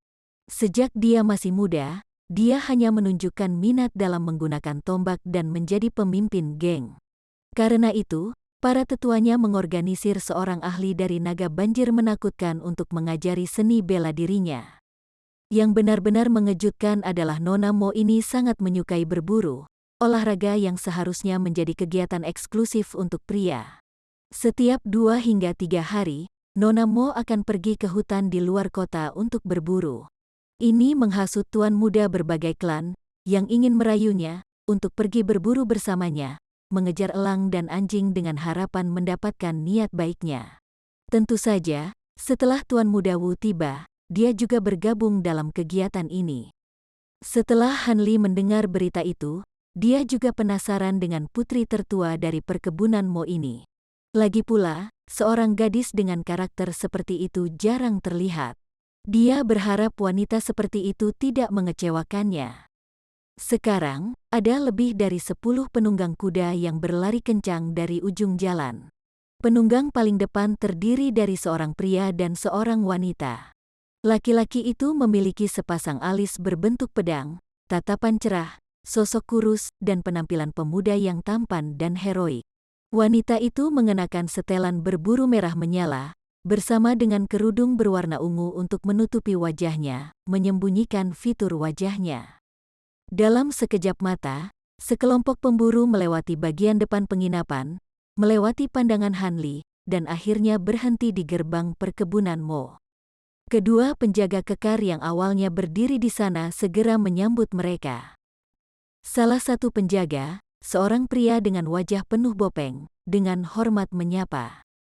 Nona Sulung dan Tuan Wu, kalian berdua sudah kembali. Bagaimana panen hari ini? Lumayan, Tang Er, bawa kuda itu pergi dan bantu aku mengurus permainan liar ini. Wanita yang mengenakan setelan berburu itu memerintahkan. Sebelum dia turun dari kudanya, dia mengulurkan tangannya untuk melepas kerudung yang menutupi wajahnya, memperlihatkan wajah yang bisa mengejutkan hati dan jiwa. Yakinlah, Nona, yang bernama Tang Er menunjukkan bahwa dia bahkan tidak berani menatap wajah mempesona wanita ini saat dia buru-buru mengambil kendali dan membawa kuda itu pergi, berjalan menuju gerbang samping. Meskipun penginapan dan perkebunan Mo berada jauh, Han Li masih bisa melihat sekitar 70 hingga 80% dari fitur gadis itu saat dia tanpa sadar menarik napas panjang. Kulit seputih salju yang bersinar, hidung mungil yang mungil, mata hitam berkilau, dan bibir merah delima itu semua mampu menenggelamkan ikan dan menyebabkan angsa jatuh dari langit. Wanita ini tidak lain adalah Mo Yuzu. Tidak heran dia mampu menyebabkan semua tuan muda di kota Jia Yuan menjadi gila untuknya. Untuk kecantikan tertinggi seperti itu, bahkan menggulingkan kekaisaran tidak akan aneh. Han Li tidak bisa tidak memikirkannya sedemikian rupa.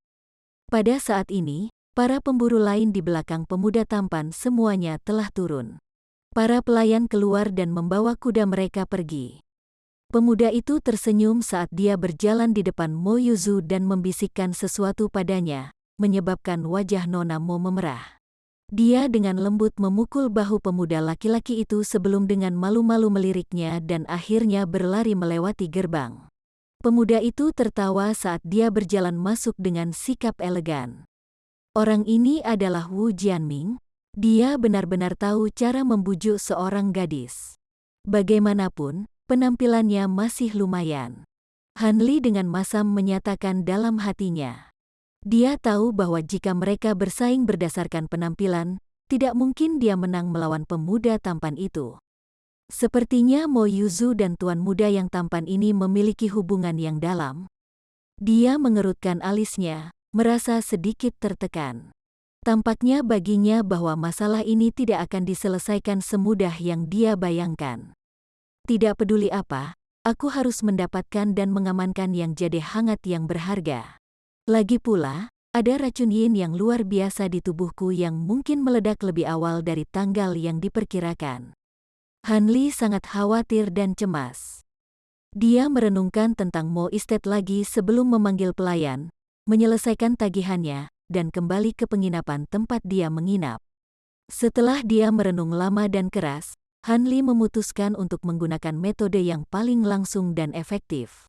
Dia berencana untuk menyusup ke perkebunan di tengah malam dan mengunjungi Lady Yan, istri mantan pemimpin asosiasi naga banjir yang menakutkan.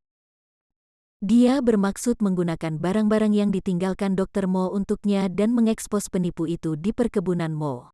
Adapun bagaimana dia akan mendapatkan batu giok yang berharga, dia hanya bisa menunggu dan melihat, bergerak selangkah demi selangkah.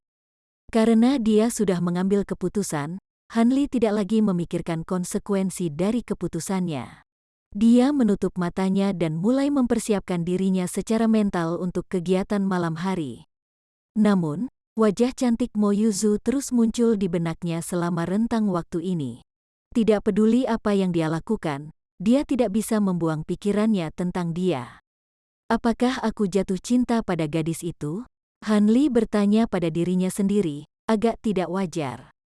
Dia menghibur dirinya sendiri, berkata, kecantikan yang begitu menggairahkan, itu wajar jika aku tertarik padanya. Aku mungkin tidak menyukainya secara pasti. Sebagai seseorang yang sudah setengah langkah ke jalur kultivasi, meskipun dia belum pernah memiliki hubungan sebelumnya, Han Li masih berusaha sebaik mungkin untuk menghindari hal-hal seperti cinta dan pacaran antara lawan jenis meskipun dia belum pernah memiliki hubungan sebelumnya. Sekitar pukul 3 pagi, Han Li berganti pakaian hitam dan menyelinap keluar dari penginapan. Dia dengan ringan melesat melewati atap dan dengan mudah menghindari patroli di jalanan, tiba di luar Mo Estate. Setelah dia memeriksanya, dia tersenyum pada dirinya sendiri, lalu berubah menjadi asap. Saat dia melewati mata para penjaga, dia masuk ke halaman belakang Mo Estate tanpa memberitahu mereka atau membuat mereka melihat sesuatu yang tidak biasa.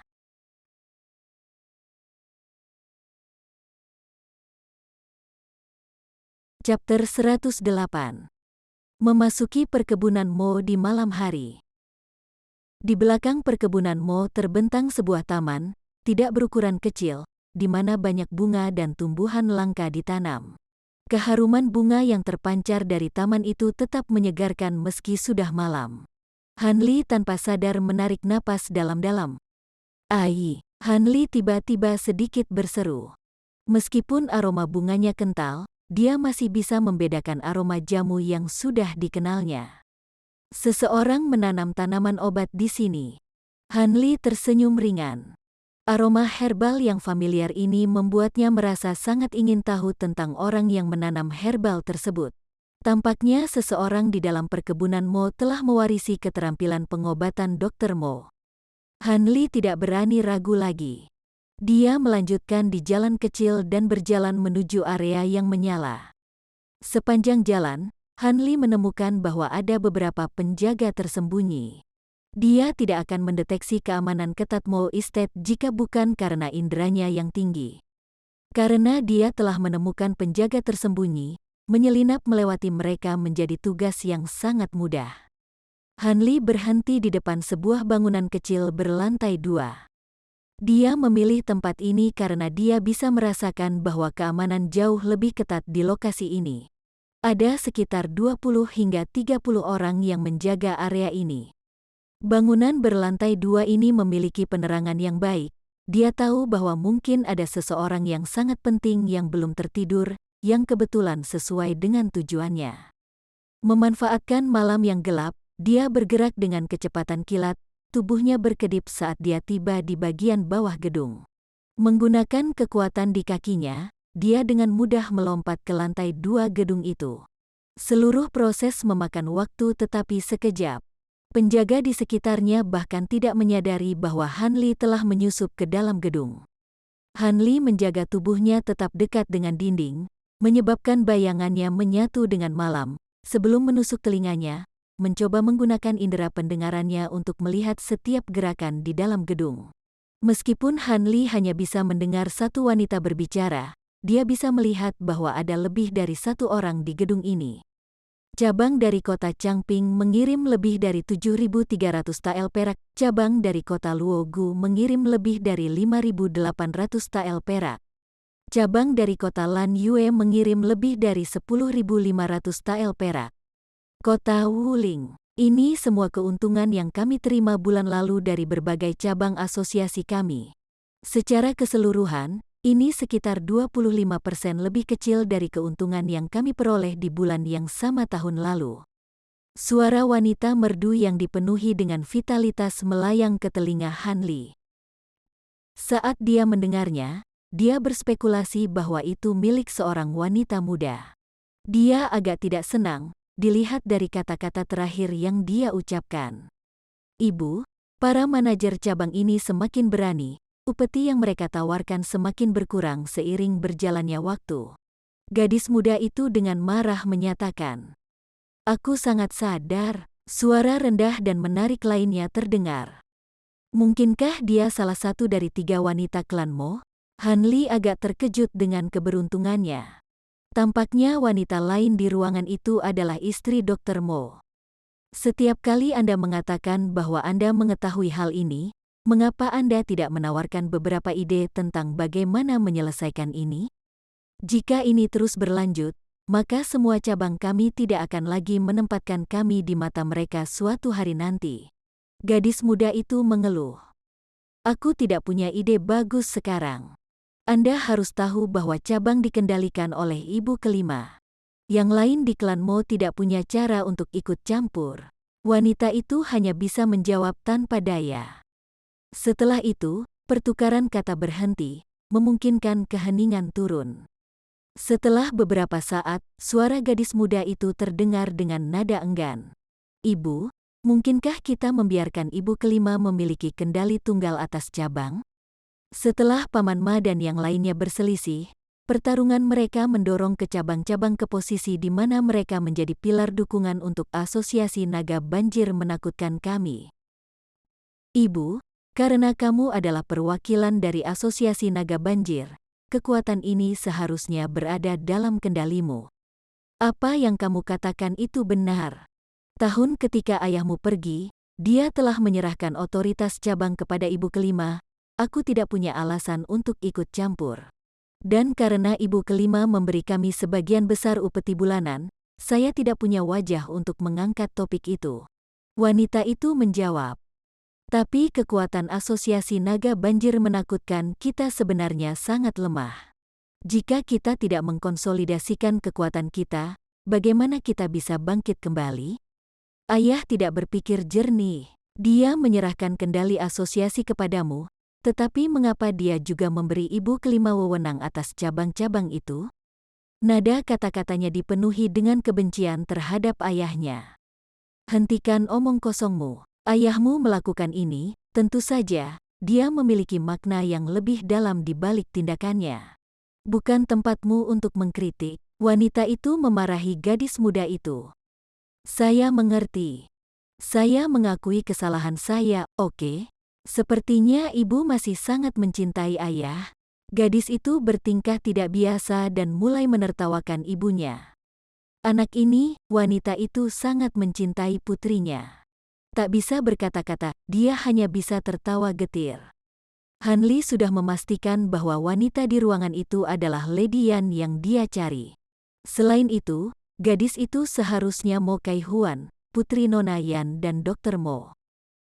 Dia beruntung telah menemukan siapa yang dia cari dengan cara yang begitu cepat. Hanli mengulurkan tangannya, menyentuh surat dan barang-barang yang ditinggalkan oleh Dr. Mo, dan bersiap untuk mengungkapkan dirinya kepada mereka berdua. Ibu, pemalsu itu sangat menjengkelkan. Hari ini dia menemukanku di taman dan benar-benar mencoba menjilatku tanpa malu-malu. Dia bermaksud untuk menjual beberapa kekuatannya kepada saya, mencoba tampil sebagai orang yang ahli dalam studi dan seni bela diri. Betapa menjijikkan, gadis itu menambahkan sedikit terakhir dengan genit, mengejutkan Hanli dan membuatnya menarik kaki yang awalnya dia ulurkan ke dalam ruangan. Kamu sebaiknya lebih sopan kepada yang bermarga Wu. Bagaimanapun, dia adalah tunanganmu dalam nama. Jangan biarkan dia memperhatikan sesuatu yang bisa membuatnya curiga. Nada bicara Lady Yan menjadi berat saat dia mengingatkan gadis itu. Batuk, saya yang cantik ini selalu dikelilingi oleh pengagum, tetapi Anda ingin saya bertindak seolah-olah saya telah jatuh cinta dengan pria itu? Itu tugas yang terlalu sulit bagiku. Jika itu terserah saya akan menikamnya dengan pedang sejak lama, jawab gadis itu. Masalah ini juga di luar kendali kami. Meskipun kami tahu bahwa yang bermarga Wu adalah palsu dan telah sepenuhnya menyelidiki latar belakangnya, kami tidak punya pilihan selain mengorbankan reputasi kakak perempuan Anda dengan berinteraksi dengannya untuk mengulur waktu lebih lama. Bagaimanapun, musuh kita terlalu kuat. Jika mereka menyadari bahwa mereka tidak bisa menang melawan kita melalui akal, mereka mungkin menggunakan kekuatan, membuat kita kehilangan kesempatan untuk menang. Suara Lady Yan dipenuhi dengan kelelahan, mengungkapkan jejak kelelahan fisik dan mental dalam suaranya.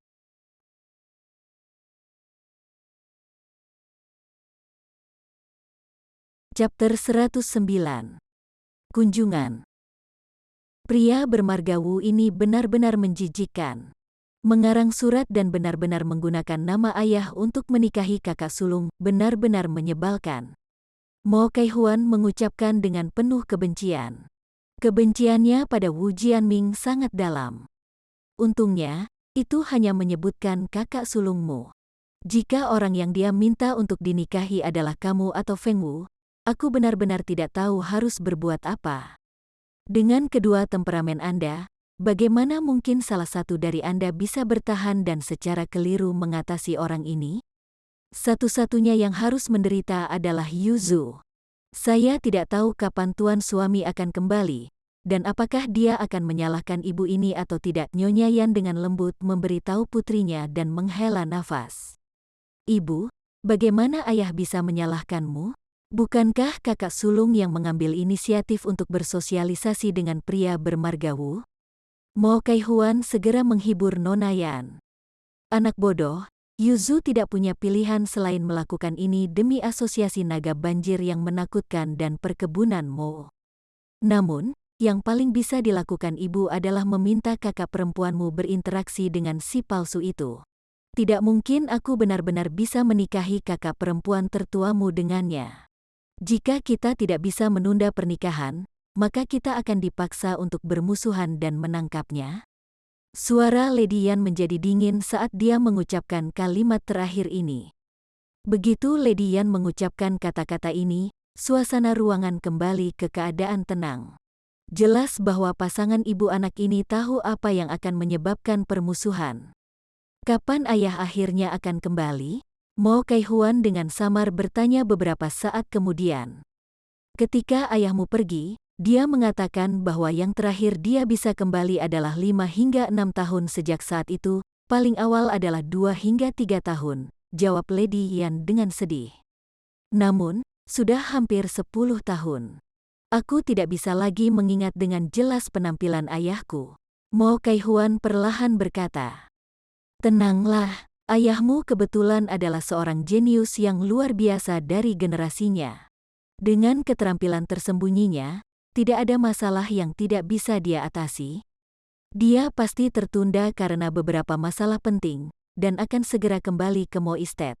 Meskipun Lady Yan sedang berbicara dengan putrinya, dia juga berusaha menghibur dirinya sendiri. Oh, itu benar. Kakak kedua Feng Wu membuat ramuan kosmetik yang meremajakan untuk saya berikan kepada Anda. Ibu, kenapa kamu tidak mencobanya? Kudengar efeknya cukup bagus. Untuk memecah suasana ruangan yang berat, gadis itu tiba-tiba mengganti topik pembicaraan dan mulai mengobrol tentang masalah lain. Anak ini, mengikuti gosip duniawi pasangan ibu anak itu, Han Li tidak mendengar informasi berguna lainnya. Han Li menemukan dari dialog mereka bahwa hubungan Lady Yan dengan Dr. Mo cukup intim. Tampaknya Han Li bisa mempercayainya.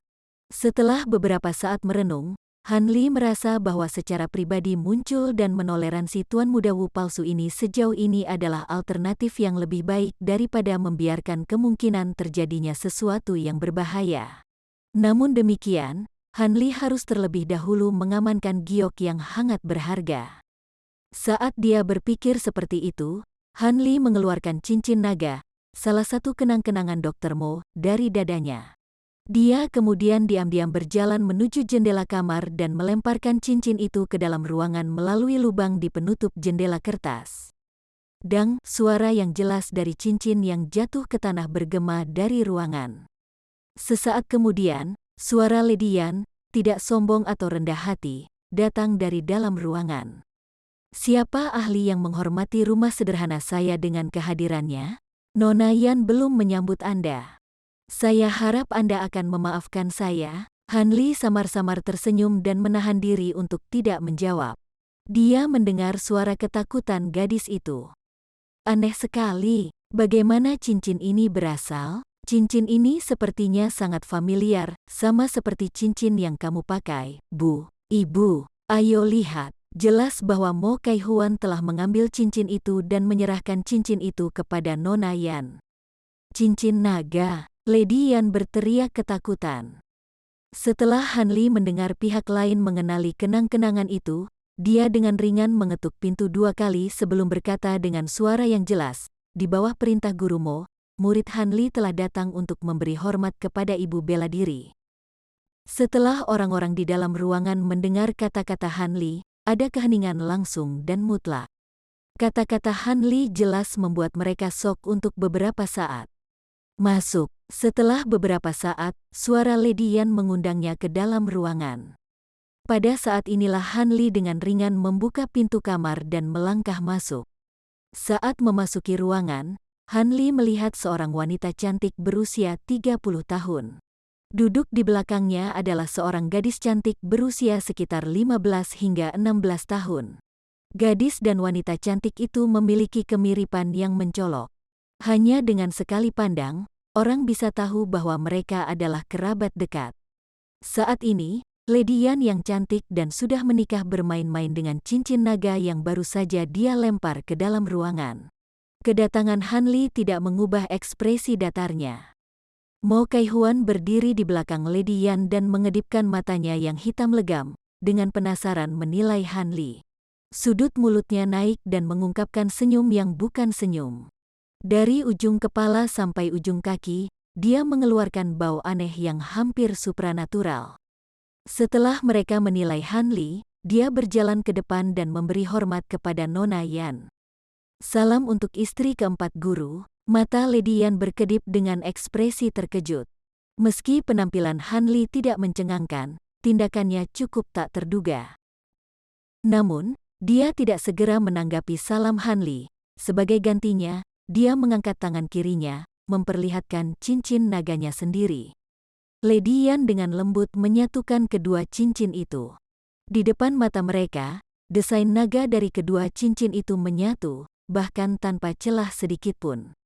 Kamu benar, kenang-kenangan ini asli. Namun, apakah Anda memiliki surat tertulis dari tuan suami? Lady Yan dengan lembut bertanya, sekarang mengungkapkan beberapa jejak senyum. Begitu Han Li mendengar ini, dia mengeluarkan surat yang telah disiapkan sejak lama dan menyerahkannya kepadanya dengan kedua tangan tanpa mengatakan apa-apa lagi. Nona Yan, melihat Han Li bertindak dengan hormat padanya, menganggukkan kepalanya dengan puas saat dia menerima surat itu. Kemudian, dia membuka lipatannya dan membaca isinya dengan cermat. Han Li mundur ke samping sambil dengan tenang mengamati ekspresi wajah istri gurunya. Dia memikirkan tentang perubahan sikapnya terhadapnya sebagai murid tamu dan calon menantu.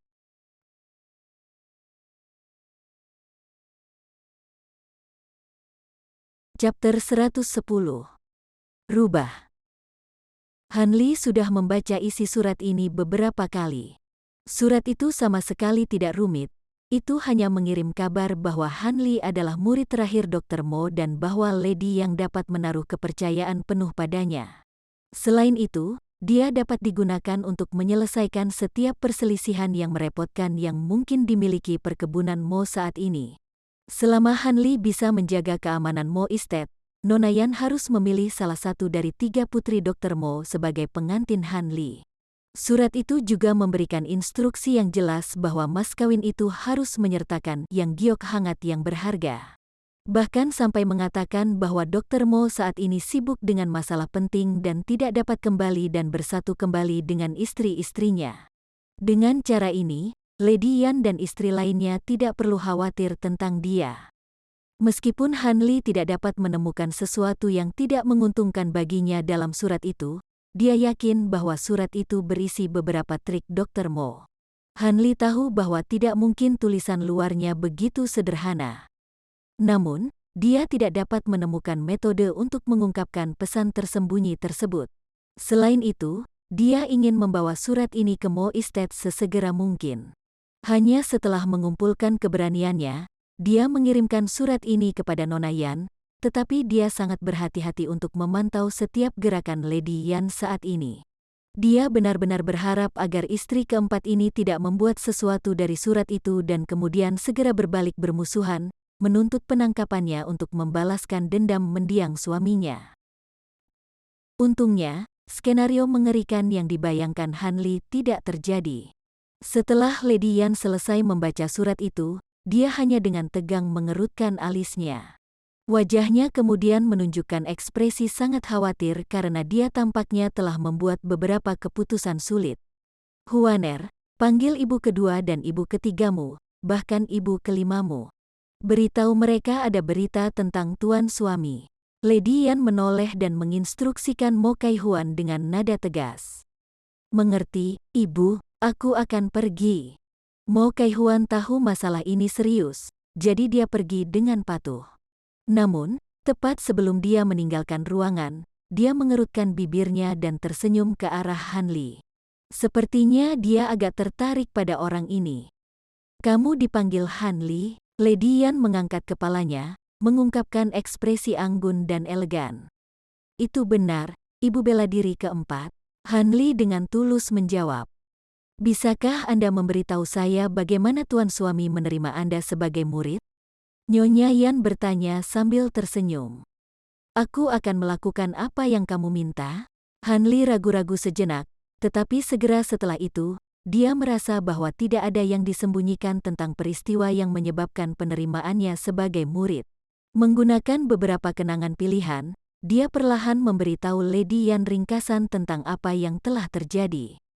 8 tahun yang lalu, karena cedera lama Guru Mo belum sembuh, dia tinggal di pengasingan di Pegunungan Pelangi Surgawi 7 Misteri Sekte Provinsi Jing.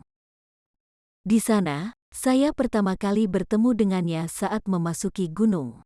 Dalam versi Han Li tentang jalannya peristiwa, 3/7-nya salah. Informasi yang tidak bisa dia ungkapkan kepada Lady Yan benar-benar direvisi atau dilewati dengan ringan. Bahkan seperti ini, bagaimanapun, ceritanya telah sangat menarik perhatian dan minat Lady Yan. Han Li menceritakan jalannya peristiwa dengan 3/7 salah. Informasi yang tidak bisa dia ungkapkan kepada Lady Yan sepenuhnya diadaptasi atau dilewati dengan ringan. Namun bahkan seperti ini, ceritanya telah sangat menarik perhatian dan minat Lady Yan. Dan begitulah saya menjadi muridnya.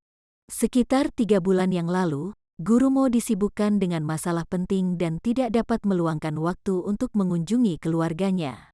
Namun, dia takut bahwa dia telah meninggalkan perkebunan Mo terlalu lama dan akan ada musuh yang membuat masalah bagi istrinya, jadi dia menyuruhku untuk meninggalkan gunung terlebih dahulu, datang ke perkebunan Mo untuk menemukan istri Guru Mo dan menunggu. Atas perintah istri-istrinya. Apa yang begitu penting yang bisa mencegah tuan suamiku tiba di rumah lebih dulu? Setelah Lady Yan mengepalai versi adaptasi Han Li tentang jalannya peristiwa yang mengarah pada pemuridannya, dia menghela nafas sebelum samar-samar menanyakan pertanyaan ini dengan sedikit kesedihan. Siapa yang pulang? Dr. Mo sudah meninggal selama 2 tahun, mayat yang kukubur di bawah pohon hanyalah tulang belulang sekarang. Saat Han Li mendengar ini, dia agak tertawa sendiri. Namun, dengan wajah rendah hati, dia menjawab, apa yang penting? Guru Mo tidak memberitahu saya. Namun, saya yakin itu adalah masalah yang sangat penting. Han Li berkata agak ambigu. Apakah tuanmu memerintahkanmu untuk merahasiakannya dari kami? Lady Yan bertanya dengan senyum penuh teka-teki. Namun, nada dalam kata-katanya agak tidak puas. Ini tidak berarti seperti itu, Han Li dengan cepat berkata. Dia diam-diam tersenyum pahit pada dirinya sendiri. Nyonya Yan ini benar-benar tidak percaya. Dengan penampilan yang tidak menyerah, Lady Yan membuka mulutnya untuk mengajukan beberapa pertanyaan lagi. Namun, pada saat ini, suara langkah kaki yang kacau bisa terdengar di luar ruangan. Sebelum pemilik kaki memasuki ruangan, suara yang indah dan menawan berbicara. Kakak keempat, saya mendengar ada berita tentang tuan suami. Apakah ini benar? Iblis itu meninggalkan kita 10 tahun yang lalu. Apakah dia ingin kita bersaudara menjadi janda rumput? Han Li telah terganggu dengan suara manis ini, tetapi segera setelah menyadari apa yang dikatakan, dia menjadi terkejut. Bibi yang hebat ini terlalu berani. Han Li berpikir, kagum. Kakak ketiga, lebih memperhatikan kata-katamu. Masih ada orang lain di ruangan ini.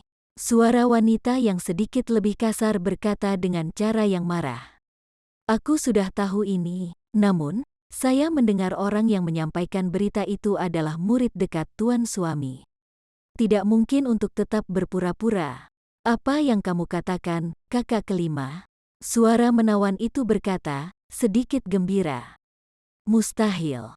Karena kakak keempat telah memanggil kita untuk datang, pria ini setidaknya harus 70 hingga 80% dapat dipercaya. Suara sedingin es berkata. Tepat sekali. Penilaian kakak keempat benar-benar mengagumkan. Suara manis dan menawan itu berkata, cekikikan. Tidak diketahui apakah ini dikatakan ironis atau pujian tulus untuk Lady Yan.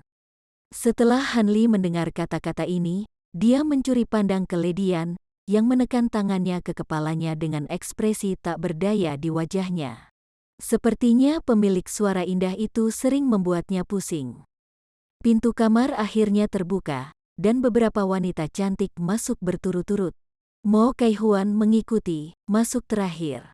Namun, dia cemberut dengan mulut merah kecilnya, tampak agak melankolis. Wanita paling depan berusia sekitar 31 hingga 32 tahun.